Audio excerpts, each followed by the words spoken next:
Good morning بچوں. آج ہم لوگوں کو پڑھنا ہے چیپٹر نمبر 4. چیپٹر نمبر 4 جو کہ ایک کہانی ہے اوس، اسے پڑھیں گے. سب سے پہلے جانتے ہیں کہ یہ جو کہانی اوس ہے اس کو کس نے لکھا ہے. یہ ایک مضمون ہے جس کو خواجہ حسن نظامی نے کہتے ہیں، جن کی پیدائش 1878 عیسوی میں اور جن کی وفات 1955 میں ہوئی تھی. انہوں نے اس کہانی کو لکھا ہے، مضمون کو لکھا ہے. خواجہ حسن نظامی دہلی کے ایک معزز خاندان کے فرد تھے. ان کا بچپن تنگ دستی میں گزرا، لیکن اپنی کوششوں سے انہوں نے بہت جلد ترقی کی. وہ خواجہ حضرت نظام الدین اولیاء کے عاشقوں میں سے تھے. اس عشق و محبت کے اثرات ان کی تحریروں میں نمایاں نظر آتے ہیں. اردو زبان و ادب میں ان کا مرتبہ بلند ہے. انہیں مصور فطرت کے لقب سے یاد کیا جاتا ہے. تو آپ سے یہ پوچھا جا سکتا ہے کہ مصور فطرت کسے کہتے ہیں یا کس کا لقب ہے؟ تو مصور فطرت حضرت خواجہ حسن نظامی کا لقب ہے. انہوں نے کئی کتابیں لکھی جن میں غدر دہلی کے افسانے اور سی پارہ دل کافی مشہور ہے.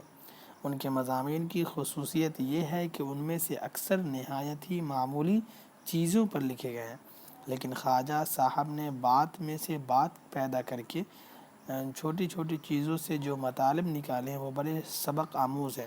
خواجہ صاحب کے لکھنے کا ایک مخصوص انداز ہے. اب آئیے اس کہانی کو پڑھتے ہیں، اس مضمون کو، اور سمجھتے ہیں کہ اس مضمون میں خواجہ حسن نظامی نے کس طرح سے اوس کو سمجھایا ہے. کہہ رہے ہیں کہ برسات کے موسم میں کوئی ٹھنڈی ہوا کے جھونکے کا خواستگار ہے.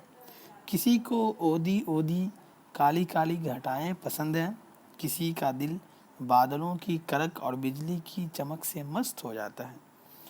پھر خواجہ حسن نظامی کہہ رہے ہیں، مجھ کو تو برسات کی یہ ادا بھاتی ہے کہ مہ برس کر کھل جاتا ہے اور صاف آسمان کی رات گزر جاتی ہے تو صبح کے وقت درختوں، پھولوں اور جنگل کی گھاس کی عجیب شان ہوتی ہے. یعنی یہ کہہ رہے ہیں کہ برسات کا جو موسم ہوتا ہے اور صبح صبح جو بارش کے بعد رات میں درختوں پہ، پھولوں کی پتیوں پہ جو اوس گرے رہتے ہیں وہ بہت ہی اچھا لگتا ہے.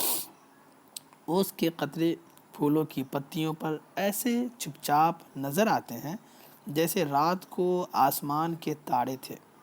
کیا خبر ہے کہ رات کے وقت تارے ٹوٹ پڑے ہوں اور یہ انہی کی گل افشانیاں ہوں. گل کہتے ہیں پھول کو.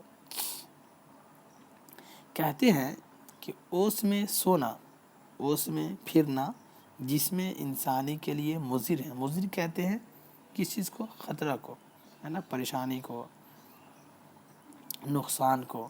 یعنی جس میں انسانی کے لیے مضر ہے، انسانی جسم کے لیے اوس میں سونا نقصان دہ ہے. خبر نہیں یہ کیوں کہتے ہیں. خدا کی ساری مخلوق تو اوس باری سے تر و تازہ اور نہال ہو جاتی ہے، لیکن یہ بات کیوں کہی جاتی ہے کہ اوس میں سونے سے انسان بیمار پڑ جائے گا؟ یہ تو حقیقت ہے کہ اگر آپ اوس میں سے تو سوتے ہو تو آپ کو سردی پکڑ لے گی، بخار پکڑ لے گی. تو انسان بھی ایک مخلوق ہے، اس کو اس سے کیوں کر نقصان پہنچ سکتا ہے؟ یوں تو سائنس والے بتائیں گے کہ اوس کیا چیز ہے، کہاں سے آتی ہے، کیوں آتی ہے. فقیر تو اتنا جانتا ہے کہ اوس قدرت ربانی کا عجیب و غریب جلوہ ہے. یعنی خواجہ حسن نظامی کہہ رہے ہیں کہ بس میں اتنا جانتا ہوں کہ اوس، یہ جو شبنم ہے، یہ اللہ تبارک و تعالیٰ کی طرف سے ایک جلوہ ہے. جن کی آنکھ سویرے بیدار ہونے کی عادی ہے، یعنی وہ لوگ جو صبح سویرے اٹھتے ہیں یا صبح صبح اٹھنے کی جو لوگ عادت رکھتے ہیں، وہ صبح کے وقت سورج نکلنے سے پہلے اوس میں ذات الہی کے ہزاروں جلووں کا مشاہدہ کرتے ہیں.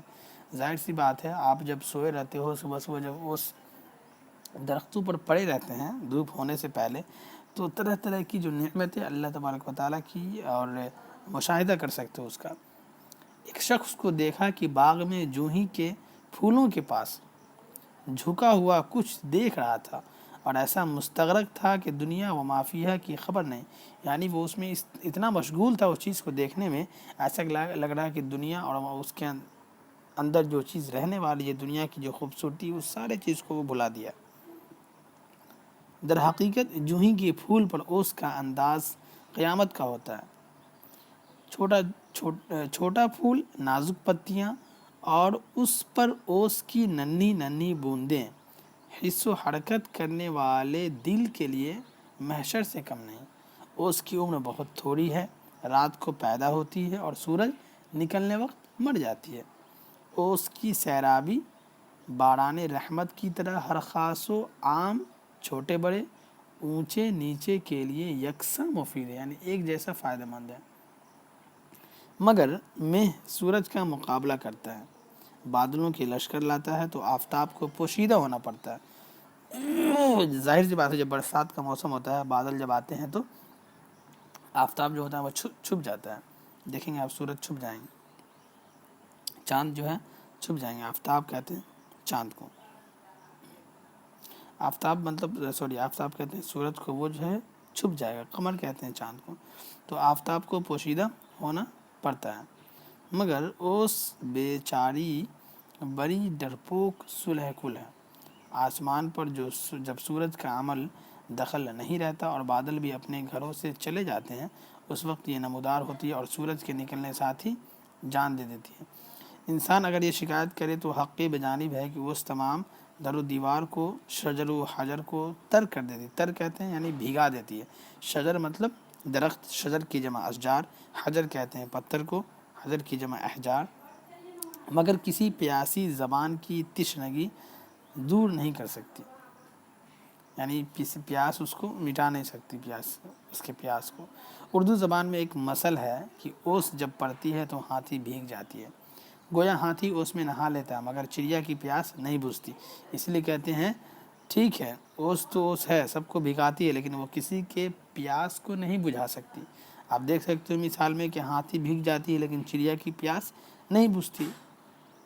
یہ قدرت کا ایک گہرا راز ہے، اس میں اوس کی کچھ شکایت نہ کرنی چاہیے۔ بہرحال اللہ تعالیٰ کی نشانیوں میں سے اوس بھی ایک نشانی ہے، جس کو دیکھ کر دل حق پرست میں عرفان یزداں کے جذبات پیدا ہوتے ہیں۔